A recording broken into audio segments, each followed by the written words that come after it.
เป็นสายเป็นอ้อยตัวพันนี้เป็นเสียงโซเสียงย้อยอย่ายกมือไหวจะไปมือสายประวัติวัดแฟนน้องจะเอามาเพราะว่า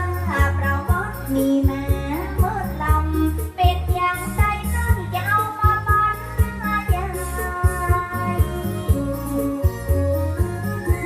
เพราะว่าตั้งลุงยังบ่รู้ความหมายความเป็นมาเป็นไป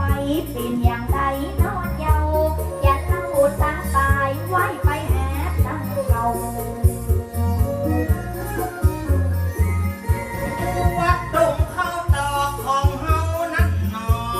เป็นยังไงอ้ายถ้าวัดจังโสดจักขอเล่าดีตำบลหนองแยงสันทรายเฮานี้ตั้งอยู่เลขที่เปิ้นว่าสาว20เนาะเจ้าวันนี้จังโสดดึงบ่าวดึงสาวไว้เล่าเจ้าใจความดังงานประวัติแต่เดิมก่อนที่เฮาก่อตั้งเริ่มมาจากที่ไหนจำได้เนี่ยตำบลหนองเองก็บาใจหาไก่อำเภอสันทรายอย่าบอกพี่อายสว่าตั้งอยู่จังหวัดเชียงใหม่เลขที่บอกไว้คือเลขที่20สมัยก่อนอยู่ฝั่งวันออกพี่น้องพันนี้เจ้าสาวเป็นสาวสุดใหญ่ยาวๆน้องจะเอามาแก้มโซมาจะเอามาสมัยก่อนวัดเฮาตั้งอยู่ที่ตั้งไก่เป็นตั้งใจแจ้งตะวันออกนอกนาย1 กิโลไปเจ้าอ๋ออันกาก่อนจะย้ายมาตัดนี้นานเล่าเจนเกเจนเฮาประวัติมีมาเพราะว่าถูกน้ำท่วมเป็นน้ำหูน้ำตามาติดลงมาบอกว่าอยู่บ่อใดที่เก่าน้ำท่วมจำเป็นได้ยังได้ย้ายมาแต่ก่อนอยู่ปุ่นอยู่ที่ตะวันออกมันก็ไกลแสนโหตั้ง1 กิโลก่อนที่จะมาตั้งสว่าตะโกนปิดนาทีแม่น้ำมันเข้ามาท่วมยังตั้งยังจอง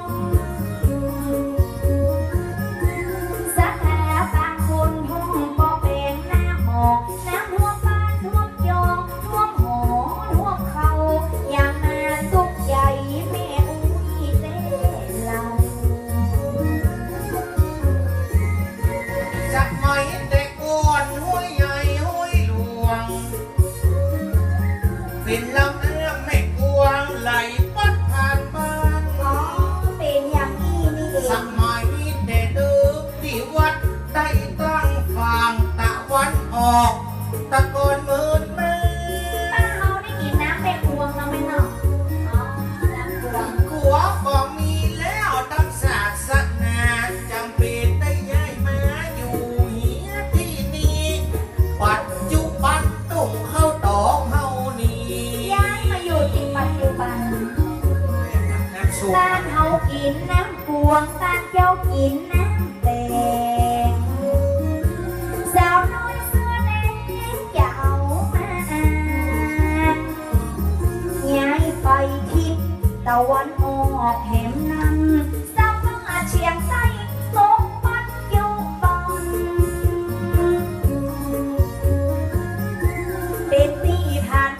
น้ำท่วมไปหลายหลังย้ายที่ย้ายตั้งว่าเดิมอ่อนก่อนอันเลยย้ายไว้ที่นี่แห่งนั้นตรงกับที่ปัจจุบันพอดี ต้องเข้าตอกอันนี้มันมาจากไหน แน่นอน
คนเขาละมาพาดินดา มีละเจ้า เป็นเสือเป็นหมีตะกอดก้อยหันนักป่าน้อยดงดำเจ็นคนเก๋คนเทาจะเป็นอย่างใดที่ไผ่ในห้องเราสมัยก่อนมีกระป่ากระดอย ซ้ำมีป่ามีดอยขุดเขาอยู่ตามภูมิลำเนาในตามลำห้วยแต่ว่าจิตใหญ่เปิ้นบะลิงย้อยเปิ้นซ่อนอยู่ตามป่าตามดอยยามมาคืนลมสัมผัสซอยๆอยู่ตามเทิงดอยในป่านอนยาวสังว่ามีนายพรานคนหนึ่งนั่นเรา มีนายพราน มีนายพรานคนหนึ่งอีแม่เหยมันหุบเดินป่ามาคืน มีนายพรานคนหนึ่งอยู่ในเขา เจ้า ตะกอนบ้านเฮาทุกอย่างอย่าไป แล้วทางหัวกันไปกินป่า จะขอถ่ายรูปพันนี้เอาไว้1 2 3ที่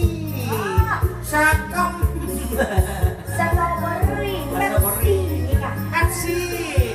นักใจแม่ไม่ยื้อบนอ่างถ่ายน้องนี้พันลูกอย่าผ่องบ้านใจอีแม่บอกว่าจะเก็บรูปเอาไว้ เอาไป โอ้ กิน ละ ลำ นะ ไส้ เอาดิบฝาล่อง สามีนกยุงทองหนึ่งตัว มีน้องนกยุง ให้นึกปะกัวงดงามดังอ้า เอาไปเกี่ยวอย่างนั้นนะมาเดินนะ ตึงแข้งตึงขาผูนงามเย็นลำสักว่าเป็นนกยุงทองร่างกายผิวพรรณพอตั้งใดก็บ่มอง มีขนสีทองแง้มปอดแง้มใบ ตัวหนึ่งบินเข้ามาดงไรปีนเข้ามาในป่า มีนกยุงทองอยู่ในป่านั้นเขา เจ้าแม่นาง อยู่พื้นร่มบางเงานี่กะน้อเจ้า เป็นนกยุงรำเพนนั่นเล่าว่ามาพอ เจ้าผู้แห่งงามดี ลักษณะมีสง่าราศีนกยุงตัวนี้เหมาะบอนเหมาะไปเป็นผู้นายพันก็บอกว่าแห้กับไข่ได้เดี๋ยวมึงเช็ดนายพันแน่ นกยุงตัวนี้พอตั้งใดก็งามตา อันเนี้ยนกยุง เป็นสัมว่าเป็นพระพุทธเจ้า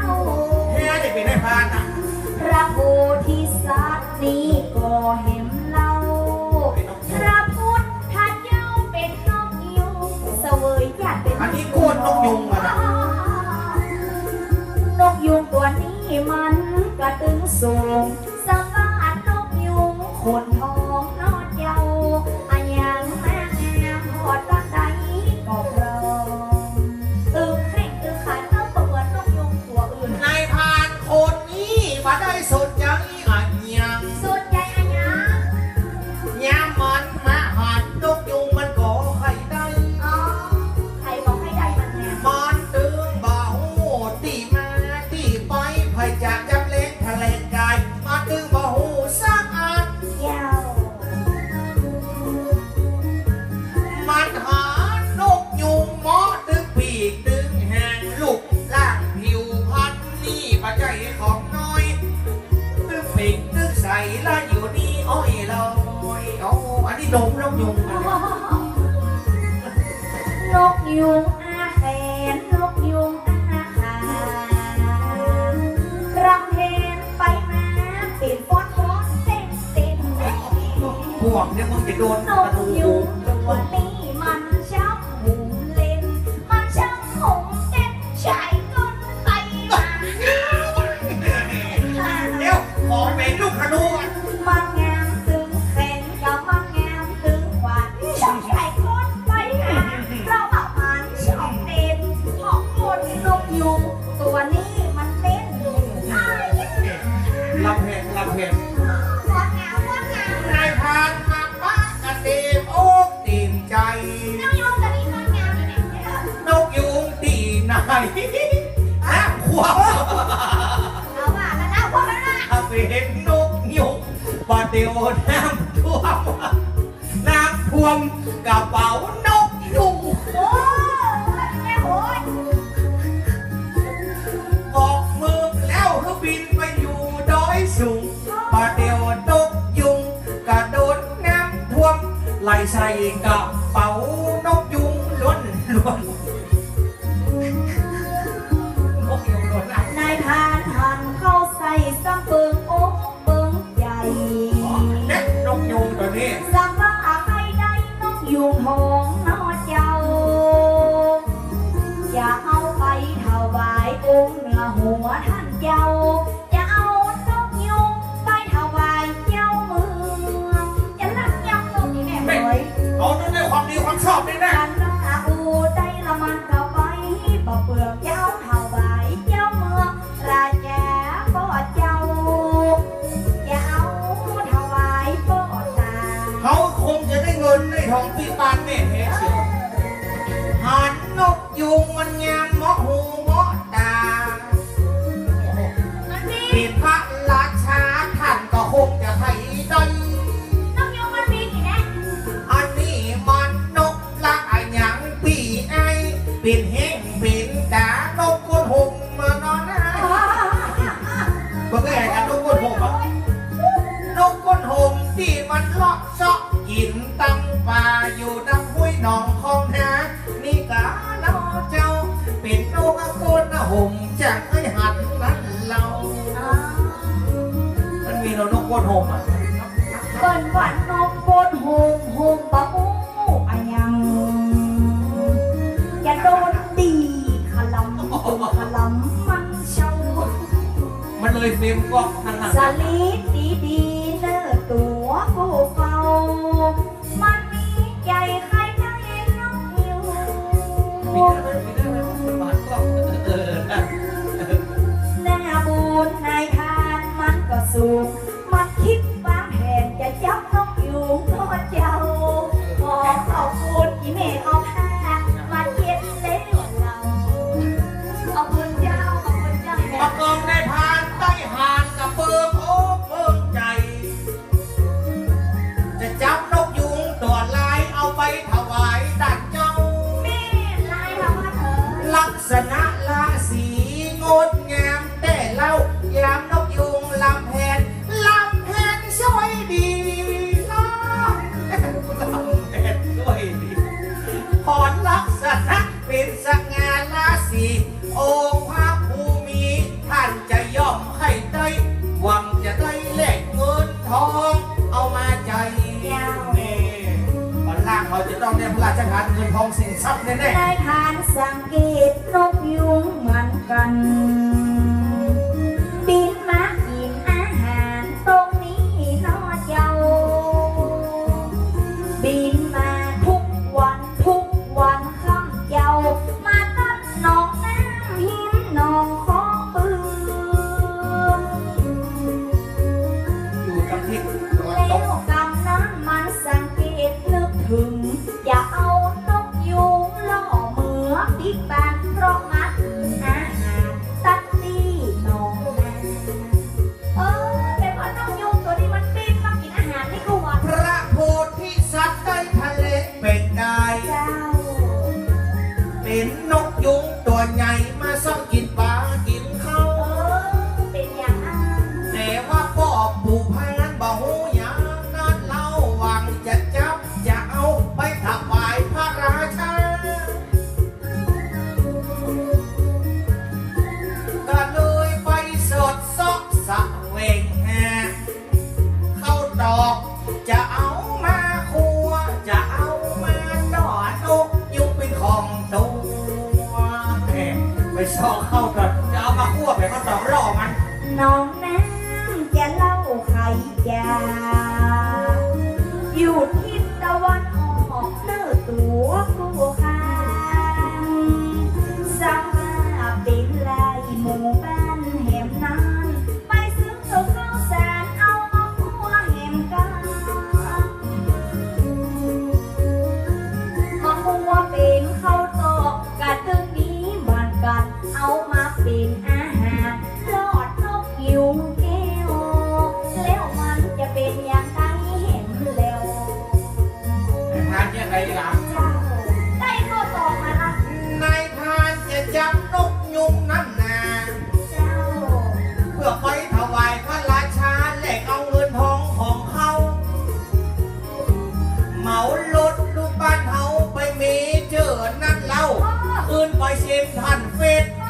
เสาะป๊อปคอร์น พ่อไปใหญ่ยังไงพ่อทำไมพ่อมันไม่ใช่ท่านเป็นกันได นี่ก็เป็นที่ช่างคอนสมัยแต่ก่อนมันมีป๊อปคอร์นมันมีกาเข้าครัวก็ท้องเข้าทองจะเอามาล่ออ๋อเป็นเจ้าข้าวดอกจะเอามาล่อนกยุง เอาเข้าตัวมาล่อปีนปีกปีนหา สมัยนี้เขาห้องป๊อปคอร์นว่ะ นกยุงมันบ่ฮู้การกินอาหารไปได้ มาล่อเข้าไปมาล่อเข้าไป งงหูงงตาบ่พ่อขวาพ่อซ้ายหลงลืมไปว่ามันมีนายทานอ๋อ เข้าตอกนักเล็กนักจิกกินจิ จั ก งหวัดนกยุงทองมันเมากินอาหารบ่โคตรหน้าบ่โคตรเปลือกมันบ่โคตรตั้งคางงงกินอาหารบ่โคตรอะหยังทั้งนั้นโอ้มันคนเขาแค่อยากกินข้าวได้ไหมแม่เฮ้ยกินข้าวยังบ่พอหน้าไผนะ นายพานเอาข้าวดอกมาหวานล่อเป็นสา เอย อนวลเนาะ มากองนกยุงเตียวไก่มาถึงตีหันอักยังลับเหลือขาวเต็มหินน้ำเข้าดอกพอกินสักคำเป็นหอยที่ไหนเอามาหวานอ้อยเหมือนกันอยู่ที่น้ำนองตึงแจงเหนือแจงใต้ปากกองมันนายพันก็เลยตะคุบไว้จับได้ละ เข้าตอกบ่คำขอบ่จะได้ และแล้วนายพันก็ล็อก จังห อยู่ วะ ไว้ มันเป็นไผมายุบน้องขาเจียว โอ้ยลืมไปไม่ได้ตั้งใจ มันกำพิตตี้มากำตักหัวเขากับนมขาเจียวมันจะมีช่องอันวันนี้แม่ไม่ได้เกิดเนี่ยเด็กอะ มันตะคุบปะแยกชับเอาหนุ่ยปะเก็บดำมัดหูขลำแล้วหัวขาเจียวหัวเลี้ยวนี่ยังอะเหลาเลี้ยวหลายเดี๋ยวนั่งรถดียังก่อนนั่งรถดียัง และแล้วในบัดนั้นว่านายพรานก็หลอกล่อนกยุงได้สำเร็จ อ๋อ หลังจากที่ไปซื้อข้าวตอนมาจาก FF Cinema เอามาโพดมาผายไว้ตีมหนองน้ำ อันว่ะ นกยุงที่ทะเลงเปลงกายโดยพระโพธิสัตว์ เจ้า ตะเตียวมาย่างกายมาอย่างระหงเหิน อย่างสมมติเมื่อกี้เขาตอกนี่นะ อันนี้เป็นห้องว่าโหดเน่าไอติมไผ่เลยข้าวตอกนี่อีข้าวตอกก็แต่กิน เอา โอ้ยเป็นเยืองอย่างแต่ละทีนกยุงที่สังแง่จ้ะ ก็แล้วเด้อกินมันต้องกินอย่างกันหมดอ่ะ โอ้ถ้าเดินมันจะเดินแต่ละก้าวเนี่ยโอ้เปิดสะง่าผ่าเผยดูอันนี้ห้องหุดเน่า ไม่ได้แม่เขาบอกกินเนิ่มก็จะน่าย เสียดายดับ แต่รู้หามันจะน่าย เสียดายเนี่ยผมว่าในมดถังแล้วแหละเอาย้ายด้วยนะถามตากแดดแล้วเดี๋ยวไอติมข้างในจะไหม้ แต่ย้ายถังแม่คำน้อยไปไหนแม่คำน้อย ขอประกาศด่วนหน่อย ประกาศอะไรอีกล่ะ อะไรประกาศด่วน อ่ะขอประกาศ โอ้ตอนนี้ในซุ้มของแสงชัยพาณิชย์มีเกมให้เล่นและมีรางวัล มีนาฬิกาแขวนมีเสื้อยืดผ้าเช็ดรถพวงกุญแจ เอาแม่อุ้ยไปเล่นได้เหรอ อันบอกกันนะคุณน้องไปเจ้า เปิ้ลจะเอาเล่นเกม เอาบอกกันบอกเปลี่ยนเชือกเพื่อซื้อหมวกกันนอก คนเท่าคิดว่าเล่นได้ก่อน ได้ก็ได้หมด คนเท่าคิดว่าก็เล่นได้ ลูกหลานตาเต้าไปเล่นได้เลยเนอะลูกเนอะ เจอแล้วเจ้าเนอะเล่นเกม มีนาฬิกาปลูก เซ มี น นาฬิ ชัย กา พา แขว ณิ น ชย์เอาจะปีลูกจะไปรับมาเล่นเกมไป เป้าจะมีเป้าจะจบแล้ว ขึ้นใหม่ขึ้นใหม่จะปีขึ้นใหม่ ประเดี๋ยวนี้เป็นว่านายพันยักษ์นกยุงได้แล้วนะ ยับได้ละ ยักษ์ได้ละ ต้องได้ละพ่อ เราวัดความเป็นแม่บ้านเราจะเป็นยังไง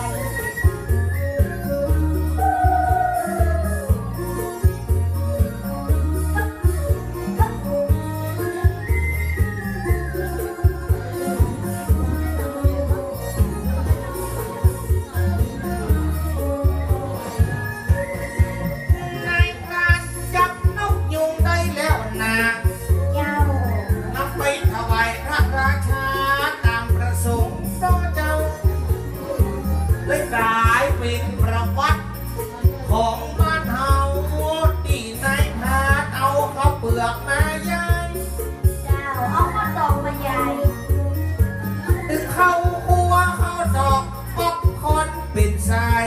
เอามาโผดมาพายคือนกยุงที่นี่เลยได้ชื่อว่าตุกเข้าตอกจนฮอดบัดเดี๋ยวนี้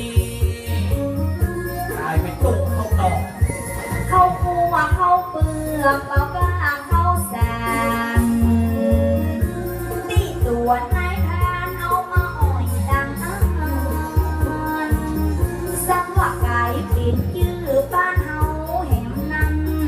ตัวโตข้างอย่าเอาเล่าฟังก็มันเป็นประวัติความเดิมความหลังอย่าเล่าฟังแล้วมันสักเป็นอย่างอีก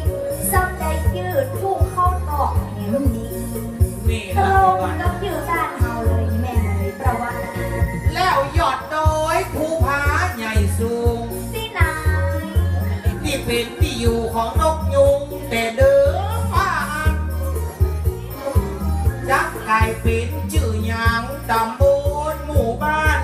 พันนี้ก็แอ้งให้เขาฟังเมื่อสมัยตะกอนละอดีตการนกยุงระเพชรระพันด้านหันจะกลายเป็นชื่อเป็นวัดเป็นบ้านกลายเป็นอย่างประเดี๋ยวเนี่ยที่อยู่นกยุงสมัยก่อนเนี่ย พระบาทตีนนกสักเป็นที่สูง บ้านดินนก นี่อาศัยนกยุง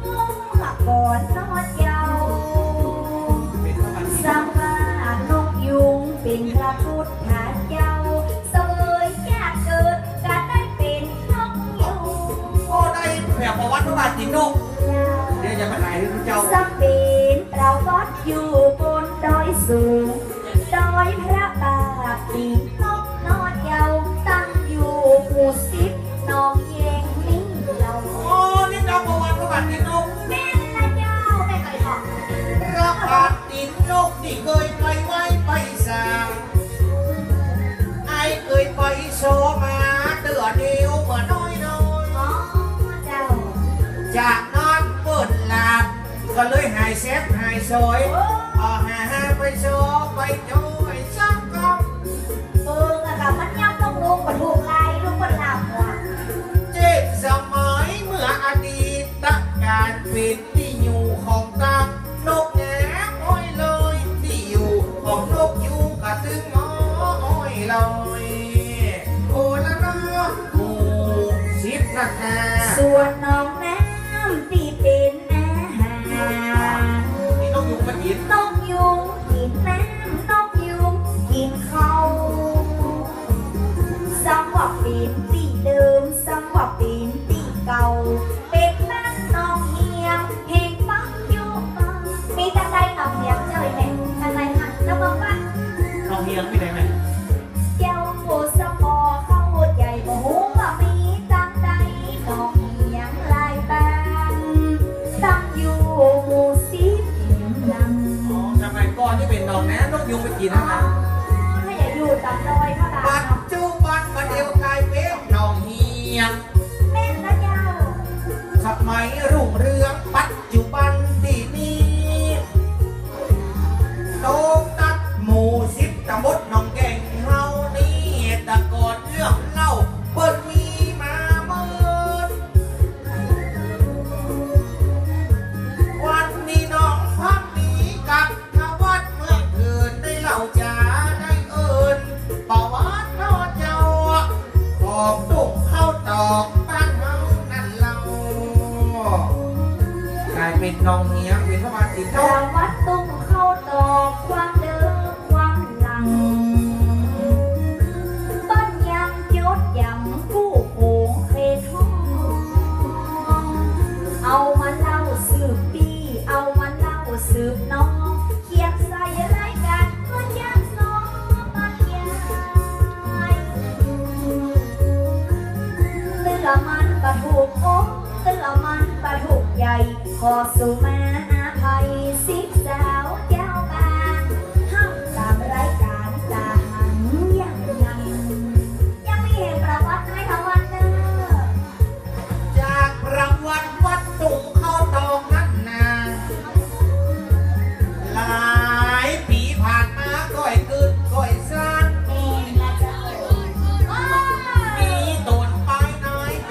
ตัวตีแอนท่านเป็นตัวอย่างของตนไปใน อย่างปีมันมาไม่ได้นะดีกว่า เปิดใจนะลิกาพระเจ็ดรถก็มีหลายนักพูดนั่งอยู่บ้านได้เอาอย่างมาสูงน้ำนะก็เปิดได้กันน้ำแดงน้ำว่า เอิ้นนั่งฟังชองมวน เป็นหนังความซอง เจ้านาฬิกาเจ้าตื้อมาคอยเพราะว่าแหมบึดจะเอาหมวกกันน็อก เป็นเกี่ยวกับน้อง รางวัลใหญ่ไผได้ไผกระซอกอย่าเอาหมวกกันน็อกที่มันใส่ได้กับชองคน ตั้งโน้มให้ไปฟังซับซ้อนใส่ได้กับสองคนใส่ได้ตึงบานเพราะมันเปลี่ยนกันใส่คนละขาคนละขายังไม่สนใจนะไม่ซับซ้อนเลยแม่เลย เราวัดที่เรามาจากไหนตนไปไหนผ่านมาหลายปีขวบเขาถ้าเป็นครูบาเป็นดัดเจ้า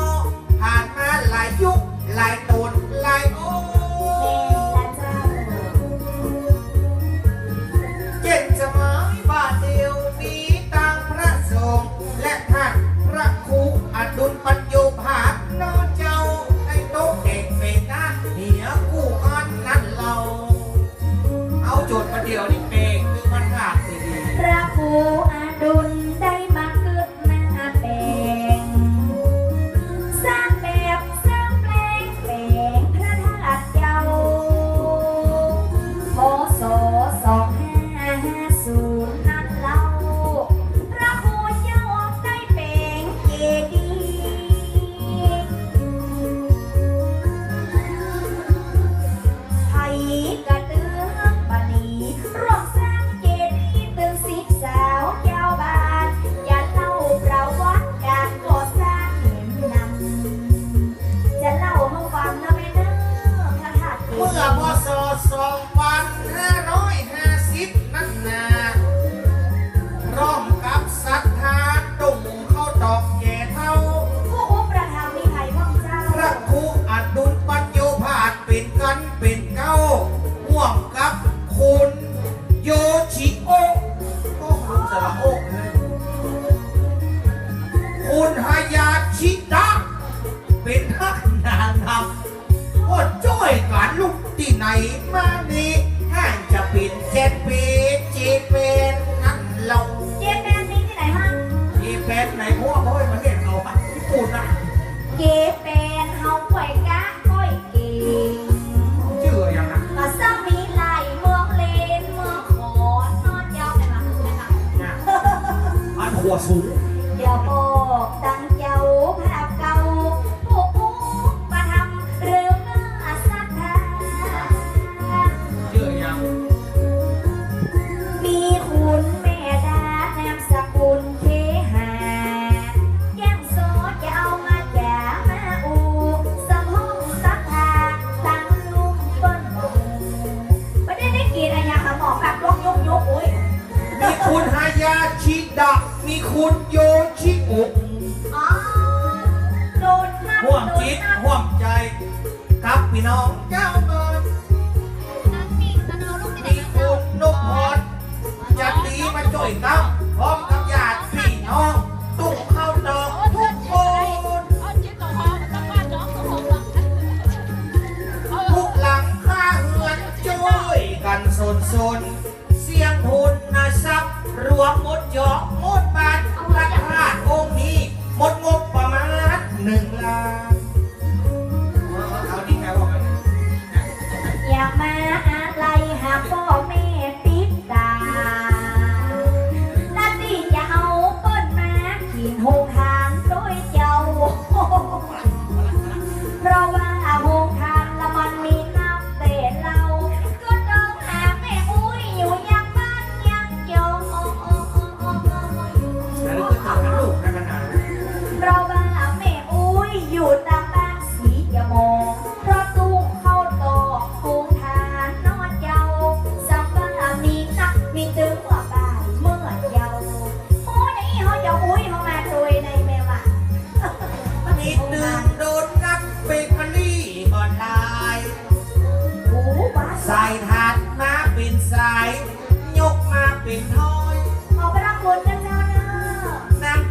นหวานเหมือนน้ำตาลน้ำอ้อยหลั่งไหลเป่งป้อยมาเป็นอันเป็นอันน้องหัดรักคูมีใจปิดกันคือจิตตาตาลเบิกกับแก่กับเราขอให้แม่กินกันเฮียเจ้าเอาน้ำมาด้วยเดี๋ยวคนเฒ่าจะเก็บ สว่าวันนี้เป็นงานประจำปีสูงน้ำเจดีย์พระธาตุองค์เจ้ายืนถึงคนหนุ่มยืนถึงคนเฒ่าได้ไปส่งน้ำองค์พระเจดีย์ โอ้ขอบคุณนึงอ่ะไปตอนนี้ก็ตีไม่เลยล่ะอ้อนอยาก ให้ไปส่งน้ำอย่าได้เป็นเศรษฐีอย่าได้มั่งได้มีของมีว่าไอ้ข้าได้นะได้รู้เหลือเบาระวังเนอะอีเม่อย่าตา เดียวคุณนี่นักน้อง อ๋ออันนี้โรงทานขนม ดูนัดนั่นน้อเอามาบาดยืดนึงคนว่ากำหอกแดงเหลือกำซื้อมันเขียวบ่ผ่านตังมาดูสิเบ๊ปันใช่ไหมคงใช่ละบาใจแบงน้อยอย่าให้ต่ำกว่าเศร้าขอให้มันเป็นกว่าเราแบงสิบเก่าอะอะไรเนี่ย เจ้าของโดนนับเปิ้ลซ่อมเป็นเศรษฐีปันเท่าวัดพันนี้เนาะเจ้าคุณสุความพิษเป็นเจ้าภาพเก่ากับคุณนภัทรเนตรปัญญา โอ้นี่อ่ะโดนนัดที่มาเมื่อกี้ เปิ้ลว่าปายปะปอยังมีความเมตตาใช่ตังไหนก็มาหือสาวน้อยเจ้าวัดนี้อยากเสียวจะได้บอกปีนแบงหล่อคุณนภัทรเจ้าคุณนภัทรเอ้ย ต่างคนนักพัดมันกินตานห่วงกัน มันดิ้นไปชอบ จะ มา ตานไปสวงสวรรค์ตานไปตังแน่ มาเล่นมาได้นะเจ้าเนอะขอบ ตา เรา นคือเจ้ากรรมนายเวรนี่กานั้นการตานไปกินตังแน่สวรรค์เมืองทองบางโคตรก็ตานเข้าบางโคตรก็ตานของห้องตานไปหาพ่อแม่คนเก๋คนเฒ่าที่ได้รับทรัพย์หายตายไปเมินแล้วล่ะ เจ้า เนี่ยมาห้ามมาห้องเอาเด้อเจ้าข ห้ อ อง ง ใน ตัน เด้ ไป อ ตั้งหน้าห้องตันไปตั้งหลัง มาห้ามมาห้องเอาเด้ ตา อ หาลูกหาหลานพ่อแม่แก่เท่าปัญหาบุรุษผีใจเดิมใจเก่าพ่อแม่เฮากะติเปิ้นใจไป โอ้ขอให้วิญญาณพ่อวิญญาณแม่มาห้ามมาห้องเอาเด้อ ยับบางห้องเปิ้นยังยกวัดใหญ่ เอาไปหอมกับพี่น้องยาวบ้านบ้านเฮาอะยังมาดีเจ็ดลำ มาห้ามมาห้องเอาเด้อสัมภเวสีเด้อ12 เดือนปีฟ้าเล็งสองแห่ เป็นยังไงฮะ โยมมาลาจ้าจะปล่อยขาพี่ฟัง มาไปถึงเดือนที่สองเลย วิญญาณแม่จะปิดไปหาลูกหลานจะไปห้ามห้องเอาของกินของกัน อ๋อ เป็นสัมภเวสีแน่บ่ได้หันบ่เสียงเวรเสียงกลับบ่ได้ไปตั้งแน่รอกินของกันจากลูกหลานไอ้ล่ะ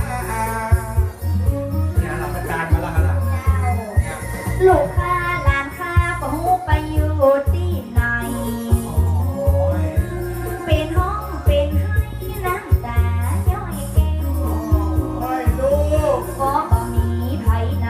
ก็มาเตือนมาแทงต้องใส่ปองยิ่งบ่ได้กินหยังอันใด ลูกไปดูแม่มึงนะลูกตายมา4 ปีแล้วเนี่ย ลูกเคยลูกเขาไปอยู่ไหนก็บ่หันใจพ่อแม่แก่เฮาก็บ่งา ญาณพันนี้ โอ้โหจะมาตายนะลูก วิญญาณพันนี้มันได้ตายเป็นผี โอ้จะมาตาย กลายเป็นสัมภเวสีหนีไปพบกันว่าเดี๋ยวขออนุญาตยมมาบานลาเจอว่าจะขอปิกมาซอกกินของกินของตั้งหันประตูเข้าดอกเปิ้นมาดึงลูกดึงหลานจะกุดกีนนาตาใหญ่บ่ใจของน้อยวิญญาณพันนี้ก็เลยปิกมาเรียบร้อยอ่ะมันจานไอติมมือวะ เปิ้นตาลไอติมตาลส้มเขียวบาน นี่มันจานเผื่อโดนมากคุณมึง โดนน้ำกะยัดน้ำมีตึงของตึงเขา ลูกมึงมีไหนลูกมึงอาการมันล่ะ มีตึงเสื้อใหม่มีตึงเสื้อเก่าห้องน้ำเจ้าเจ้าตึงลูกยิงลูกยายเจ้าเจ้าหมด ลูกมึงจานมันล่ะ แล้วพอถ้าฟัดไอ้แก้จะมีไผ่ลูกไม่ยิงลูกปวดใจกันเมียห้ามนอนเจ้าเมียเป็นเจ็ดเป็นแปดทิ้งนี้ไหนเมียเราอ้อ ตายละลูกละเมียตายละตั้งหลานยังบ่ขึ้นสักวันบ่หมดกำเด้อเมตเจ้า อันออก เป็นเพศเป็นผีตายเดิมตายเก่ายังรอลูกเต้าจะขึ้นกินตานมา อ๋อ อย่าเดือนน้ำเดือนเป่งบานเนื้ออ่านปากลูกหลานหลานเรือไว้ตั้งไหนว่าอ่านอยู่ติดการติดแอนมาได้นอนเตือนะอ่านอันนี้ลูกคนเขา มาแล้วมาแล้วเป็นของไทยกันเปิ้นเอามาปั่นที่ดวงดาวแซวน้องปั่นแก้มโซมาเห็น200มีตึ้งแม่ตึ้งซุยวันมีแถวเครื่องบิน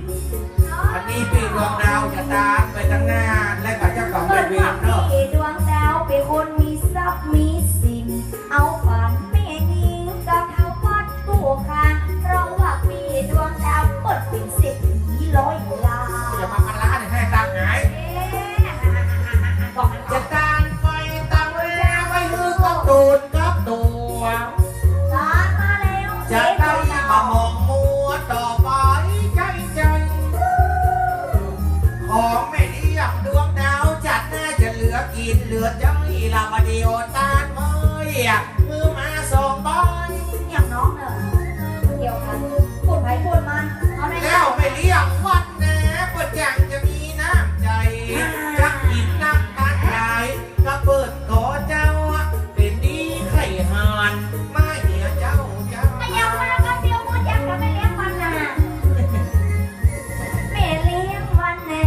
บ้ายังได้หา อันนี้มันเอามือจะ ก็ ทำให้ หา ดี ใหญ่ เจ้า พันนี้ลูกหลานอ่ะมาละ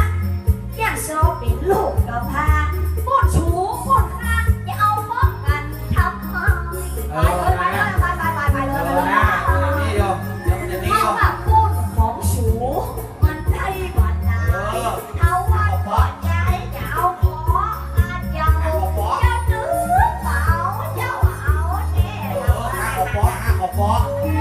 มันได้เงินเขามาถามพ่อเขาไว้แม่ว่า ไม่เลี้ยงวันนะอย่ามาเป็นใหญ่ตอน แม่จ๋าแม่แม่ บุญนักบุญไหลกินกันดีนี้ แม่ พ่อไม่เลี้ยงดวงดาวเฮานี้ปั่นมือแผ่วสัมภเวสีผีตายเก่าเน่ามืดน้ำเถื่อนน้ำปลายกระปันทวัดเมืองเถื่อนกับน้องพันนี้สาวน้อยน้ำใจไหลมาคนละร้อยละร้อย ขอเอาไว้กันมาต้องยิ้มเดี๋ยวโดนกูโหดหวานเล่นมาได้ไทยไปเก็บใส่ใจอย่าบันโดนได้มันก็หอมถึงใด ไปลืมห้องไปหลวงสังเวียนเลยเนาะ เอิ้นว่าหอมอยากอีน้องตื่นมากล้าใจเก้าได้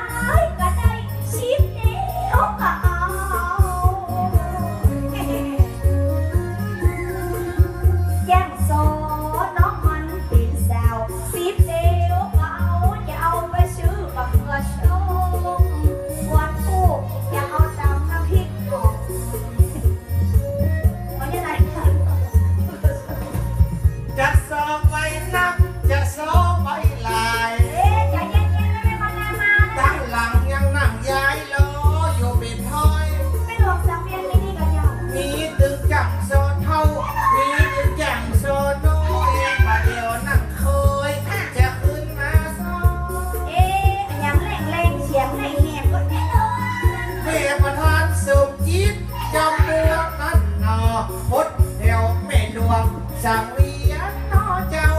อันนี้ห่วงการเป็นเจ้าทางเขา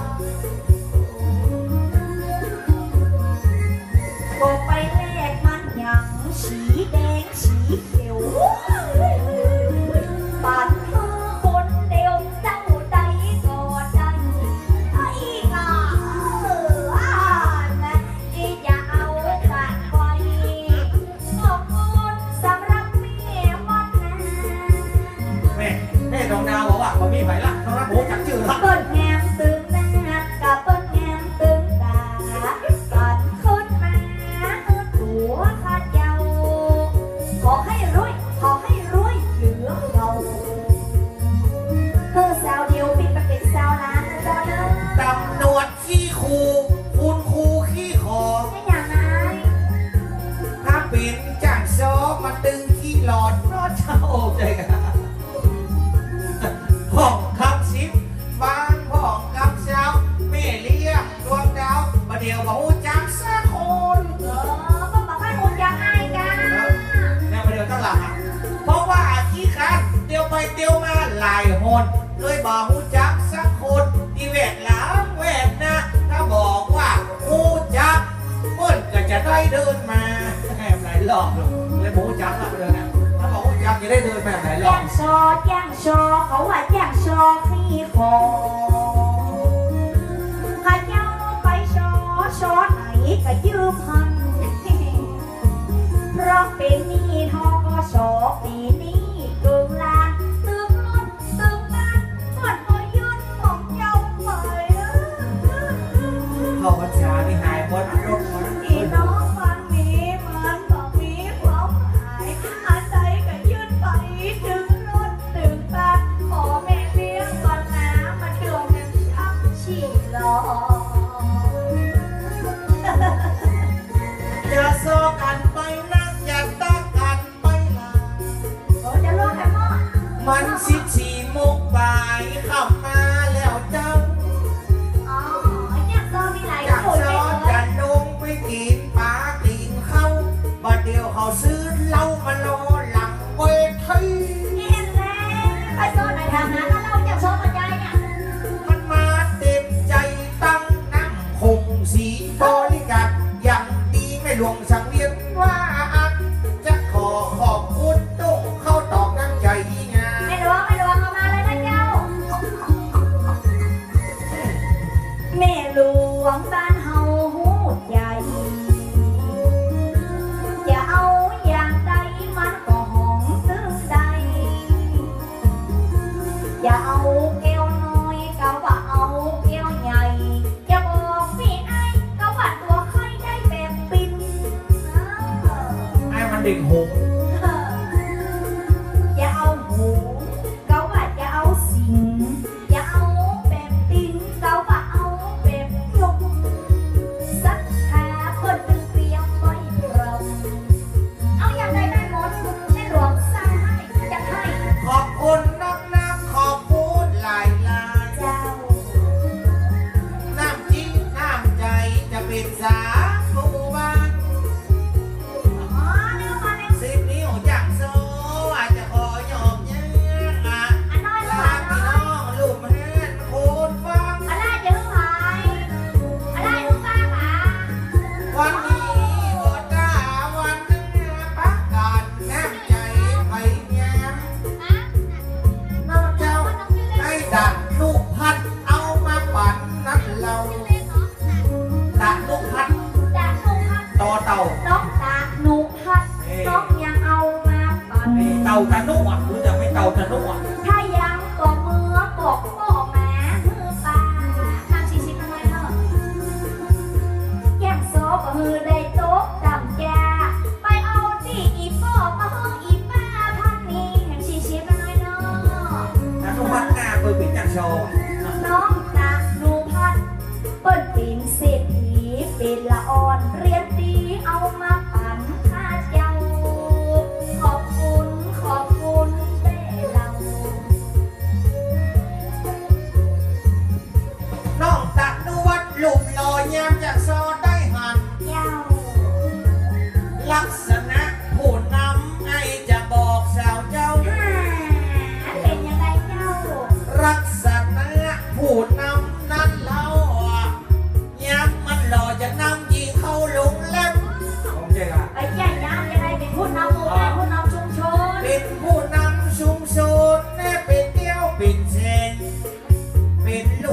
ของแม่น้องเจ้าใหญ่ขึ้นมาจะได้หมักมูลตุ่นเตา เดี๋ยวจันซอแบบกูจะขึ้น กำเดียวจ้างซอจะได้บ้าทางปุ่มทุเลาเบาลงยังเมียเต้าอีเบิ้ลบ้าจ้างโซจะยังรับดนตรีจะเอาจ้างปีกกับจ้างซองามงามตายจังการน้องวิไลมีตั้งหลังร้องตึงละจ้างซอสาวน้อยอย่าได้มาโซอย่าได้มาจอย นกลาคาไม้กาสาลาน้อง มันน่าบ่ได้จะอีอ่ะ ขอลาหงทองเบียร์สีเจ้า ขอบคุณเจ้า อันนี้เขาเรียกอะไรอย่าง ไป เจ้า หาเบียร์แจ้งเงินสีหน้าเล่าพ่อเฮืองเอามาบาดจังซ้ อ๋อพ่อวงเมืองที่มันเป็นพยาบาลกรตัวเจ้า น้ำใจพ่อพ่อเมืองขนาดว่าเฮาบ่พอ แน่แล้ว บอกปันยังบ่ปันแม่หึงก็ต้องมุนคำไว้ยาวัดยากรขยังบ่หึงข้างบ่ปัน เบิ่นว่าพ่อพงเมืองพ่อยังเอามาบังเบิ่นว่าเป็นรางวัลเป็นควันหงบานขออยู่ดีขอกินลำต้องเอาพรหมเมืองเขาใหญ่ใหญ่เงี้ยวเงี้ย ไอ้อย่างใหญ่ไอ้อย่างเงาเหรอ อันที่ใหญ่นี่ก็ขึ้นใหญ่ ไอ้อย่างเงา อายุมันยืนยาวพอเป็นลูกสาวอายุมันยืนยาวแข็งแรงนอดเยาว์วัยยาววัจกรบานมาแล้วเราแม่ก็เขาว่าปัจจัยค่ะอ๋อปัจจัยคนละคนคนละมาแล้วมาแหม ก็มวน บ่เหมือนบ่เฮืองบ่เลืองบ่เลืองบ่เฮืองบ่นกฮูกบ่เฮือง เออเดี๋ยวก่อนต้องไปเถอะต้องไปเถอะให้โหยเดี๋ยวก่อน จดหนังสือ ชดออก ปากกาเขียนมาดีนี้บอกไปฟังมันบาดทีบาดเฮือง ป้อประเทืองป้อเอามาปั่น เฮือง ดนตรีมันดังมาได้ยินเสียงอู้เจ้าจะขอสื่อมานักบาทผู้รู้ที่เปิ้นเอามาก็คือป้อประเทือง หลั่นลิ้นเชือกหลั่นลิ้นเนี่ย ผู้ใดกันว่าไปบักเบืองคือป้อประเทืองผู้เฝ้าเอามาปั่นแจ้งโซแล้วเราอุ้ยมันชัดเจนเป็นคนไท เอา ย ตึงทวัดพันนี้สองคนจะวาดวางองค์เอาสองคนสามคนคอยดูเราเบาลงอาการเฮียเต้าอีเบิดหนึ่งก้อยรอลาเด็กลาอ่อนจ้างซื้อย่างปีแล้วก็นอกพาดนี้ทวัดมาเดินจะลงไป ลงไปแล้วค่ะ อ่ะเปิดเดือกปากกาสามจอกับน้องวิไลพร้อมตึงกัดอย่างโซหน่อยจะพุ่งมาโซตึงจากโซอย่างเจอ เลี้ยงจะยกละกัน ก็จบแล้วเงิน แล้วก็เลี้ยงเชือกเขียวดีใจแว่นตาหล่ออย่างตาและบ่อย่างสาวน้อยอย่าจุ๊บเป็นสาวก็อย่าจุ๊บเป็นลอยทานนิ้วก้อยก็ใช่แหวนชาบูปะเท้า อันเนี้ยเศรษฐีตุ้งเข้าดอก น้ำเป็นเงินทองกับเปิ้นมีกลีบหูอย่าเอามาปั่นพันนี้สาวน้อย ปั่นคนละน้อยละลอยโอ้มาแล้ว200 บาทไปร้อย ใส่แว่นตาดำใส่หมวกเป็ ขอบคุณ นฉั เจ้าน เจออย่างก่อนเจออย่างก่อน เรียกอย่างก่อน เจออะยังบอกกันตีหนึ่ง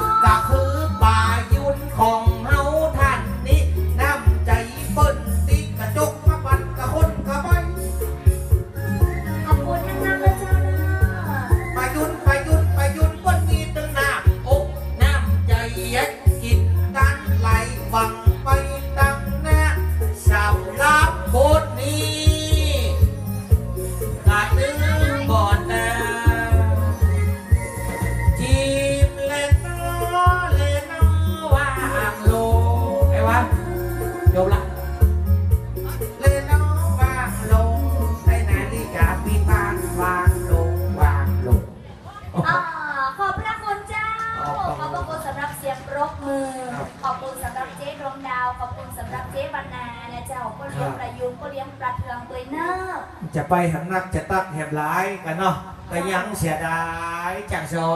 น้อย แม่ละเจ้า วันนี้มาก่อนหลายพันหลายร้อยนับตึงกูห้อยได้มา6 คน อ้อ เปิดหนึ่งพันนี้จะขึ้นมาแหมโหน เจ้า เดี๋ยวขอเอาแหม2 คน ขึ้นมานั่งท่า เจ้า เนาะ วันนี้อาจารย์ บุหรี่ ส่งมา บุญหรอก ไหน รออยู่ตั้งหน้าอมเมี่ยงอมมอยกันไป แม่ละเจ้า ขอบคุณปายุนนี่มีน้ำใจปานมา1 ใบเอามายืนหือเอามายืนหือครับ ถ้าบ่าไปไหนก็เดียวไม่จะเชื่อเนาะหาสัก4 รอบก็ร้อยละ ขอบคุณสำหรับโรงทานทุกๆโรงทานนะเจ้าเนอร์ช่วงตอนบ่ายนี้นะเจ้ายังมีโรงทานของแม่คำน้อยไอติมยังมีอยู่นะแม่เนอร์ใครก็อยากกินไอติมคลายร้อนนะเจ้า คือท่านพระครูจะมีถ้วยรางวัลให้สำหรับโรงทานดีเด่นนะครับ อย่างเจ้าร างวัลดีเด่นโรงทานดีเด่นรางวัลที่ 1 ได้แก่ ได้แก่ โรงทานลาบควายอันนี้คืออันดับ 1เลย อย่างอันไอ้ ฮะ พ่ออย่างอัน มันเหมาะที่สุดล้ำที่สุด อ๋อ และมดรวยที่สุด พอร้องเด้อ เอาถ้วยทองไปเลย ซื้อครบโปรทั้งหมดก็มีแน่ โรงทานลาบควายอันดับ อันดับ 2 1ไปรับรางวัลถ้วยทองจากท่านพระครูอดุลปัญโยภาสด้วย อันดับ อันดับ 2 ก็จะเป็นหมูหวาน 2โอ้ เรียกหมูหวานไตตันกินพ่อ แกงเล็กอ่ะ หมูหวาน อ๋อก็เป็นหมู่บ้านไกลแม่ หมูหวานทำไมหนักเกิน ห อ่ะ ลายอย่าง อ่า โดยจับข้าวหนมเส้น อ่า นะจ๊ะเนาะมีปนท้องว่าก๋วยเตี๋ยวก๋วยเตี๋ยวพัดเนาะโอ้หลายอย่างหลายอันขอบคุณ และโรงทานที่ได้รางวัลที่โลสุดท้าย โรงทานไหนอย่าทำมองบ้าก็เลยไปที่โลยังได้ไม่จะน้อยใจ ก็คือโรงทานไข่ต้ม มันบอกหูจักไอ้เหยไข่ต้มนี่นะวิตามิน A B C D ถึงเซสคุณร้ายหกอ่ะมีที่ไข่ต้มนี่หมดคนเฮาเป็นอย่างไงมันต้องกินไข่ต้ม แม่ อ่า นะเขาไปซื้อกินเนี่ยนะบางทีเขายังบอกสนิทใจใช่นะเนาะก็จะเป็นดีบดีก็อย่างแต่ปรมาตารวัดนี่ว่าโอ้ความตั้งใจของแต่ละคนนี่คือเต็มร้อยอ่ะกับข้าวกับป่าที่เอามานี่นะครับเอาของที่ดีที่สุดของที่สะอาดที่สุด เอาเป่งลำที่สุด และก็ตั้งอกตั้งใจที่สุดเพื่อจะเอามาถวายทานเพื่อกับวัดกับวาเพื่อคนอื่นได้กินนะครับอันนี้100%ด้วยความบริสุทธิ์ใจเขาได้กินเขาแบบเต็มใจอิ่มใจที่ได้กินนะครับองค์การแต่ละองค์วันนี้นี่มากันนักขนาดนะครับขอเป็นบุญกุศลนะครับ ได้บวชได้ผ่ายโต๊ะไปถึงพี่น้องยิงใจทุกทางเลยนะครับสำหรับบทเก้าทวัดเมืองเถินน้องพันนีเม็ดแถงพักเสียงหากำเพราะว่าจ้างซ้อมเมียมโยต่อไปจะเป็นไทยก่อนพร้อมกันเลยยังวิไลก่อนนะโอ้เดี๋ยวปากับวิไลใส่ปาการกับไอ้ตา3 ตอเหมาะไม่เหยอย่างอีกกูนี้นะจากนั้นก็ยังมีจ้างซอน้อยลูกศิษย์ลูกหาน้องพันนีแหมโดจากกู้วันนี้นี่ปีกบ้านนี่ฮะเป็นโชว์นะเอ้พูดนะกันในฝั่งนี้ล่ะกันเตือนมาเมนเนอร์วันนี้เนี่ยเจ้าขอบคุณสำหรับโอกาสและความไว้วางใจของท่านพระครูท่านเจ้านะเจ้าท่านพระครูอดุลปัญโยภาสนะเจ้าได้โทรไปติดต่อเอาจ้างจอยจ้างซอท่านพระครูบอกว่าเอาจ้างซอมา2 กู้นะพี่พันนี้เนอะเอา2 กู้เขาบอกมาต้องมา3 กู้เกินนะวันนี้นะ กู้เกิม เอามาเบื่อให้พี่น้องคนฟังคนเฒ่าคนแก่บ้านตรงเข้าตอกนะเจ้าได้ มี ฟังกั เก่าน หอยหลังนะครับว่า บ้านเรานี่เปิดปิดบ้านเดิมบ้านวัฒนธรรมให้เลย ท่านพระครูเป็นเขาวงฟักรักษาศิลปะศิลปินปืนบ้านล้านนาบอกละบอกว่าจังจอยจังซอ แม่นและ นะครั เจ้า บช่วยกันสนับสนุนนะครับศาสตร์แขนงนี้ได้คงอยู่ต่อไปถึงเจนลูกเจนหลานนะครับไม่ก็เอาเก่ากับละ แน่นอนช่วยกันอนุรักษ์รักษากันไว้นะ ช่วย เจ้า กันพอช่วยกันฟังนะครับ ผมก็ช่วยกันสืบตามมาเนาะครับส่วนที่เหลือพอมีโอกาสในน้องพันนีก็จะได้สืบไปถึงลูกศิษย์ลูกหาละอ่อนน้อยเดี๋ยวสักกำปะกับจำปีจำซึงละน้องวิไลชัยประการและดีไอตา3 ตอ เจ้า มันตา3 ตออย่างไรเนี่ยอย่างไทยถึงห้องมันว่าตา3 ตอ เจ้า เดี๋ยวเราจะมาพอ และมาฟังน้ำเรียงเสียงปากนะครับ วันนี้ตัวจริงเสียงจริงไม่ได้เอาลิงมาปลอม แน่นอนเจ้า นี่ยังต้องเป็นวิไลเขายังโยกโศกยังมาเดี๋ยวมาพอกันเนาะ เจ้า ห้ามหนีละกันไปไหน แม่นนะเจ้า อยู่ให้กำลังใจกันก่อนอ่ะมาเป็นการเซเว่นไอแม่เขาพักจ้างปีมาแล้ว เรียนเชิญจ้างปีจ้างซื้อขึ้นสู่กลางบอกไฟพ่อ ได้เลยณบัดนี้กูกูกูกูกูกูกูกูกูกูกู เอาเขาไปเจ๊กไก่ลูกไอ้เฮ้ยเมียเขาใหญ่จืดไก่อ่ะ กะ เจ้าอ๋อแม่เฮ้ยไอ้จะซอยดูจ้างปีจ้างซื้อ อ๋อ ขอความช่วยเหลือกลุ่มพ่อบ้านเอาอย่างมาขึงได้ป่ะฮะ อ๋อ ไอ้ดูจ้างปีแต่ง มีเศษผ้าไหม เจ้าขอรบกวน ขอรบกวนพ่อบ้านแม่บ้าน เพราะว่ากระหลังจากปีจะไหม้ครับ เดดมันล้วงเข้าผ่ามซอสแบบนี้ครับเป็นเศษผ้าอะไรอย่างก็ได้นะครับเราไปลัก เจ้า พระตัวของพระน้อยมาสักผืนสองผืนก็ได้เนาะพระตัวขี้งาพระตุ้มพระห่มพระราชทานอ่ะเอามาสัก2 ผืนก็ได้นะครับ เอากระยามาเกิ้งต่างหลังนี่นะครับ เพราะขลำจะปีจะแมนต่างหลังครับเอากระกลัวว่าก้นน้องวิไลก็จะเศร้าจะดำไปแหมเนาะ เจ้า เพราะแดดมันล้วงตกลงมาทาง ข เพ อรบกวนคณะกรรมการทุกบ้านกับเดียวนะเจ้าเนอร์เอ็นดูจังซึ้งจังปีนะเจ้ามากำหลังกำลุนและกระดีเด็ดจะซองกันเนาะช่วงนี้ขอภาพย้ำเครื่องเสียงสักกำนึงนะเจ้าเดี๋ยวได้เวลาอันสมควรแล้วจังปีจังซอก็จะขึ้นมาซอบทใหม่นะเจ้าเนอร์ไอ้ทวัดน้องมณีขอกราบขอบพระคุณเจ้า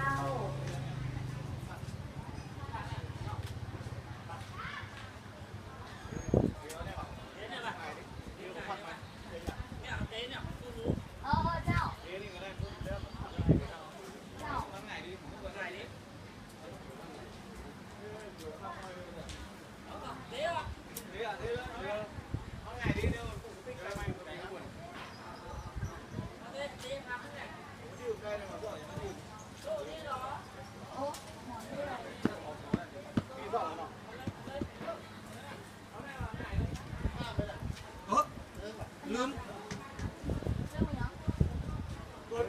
ลืมปิด เออ Rồi luôn nhau này không?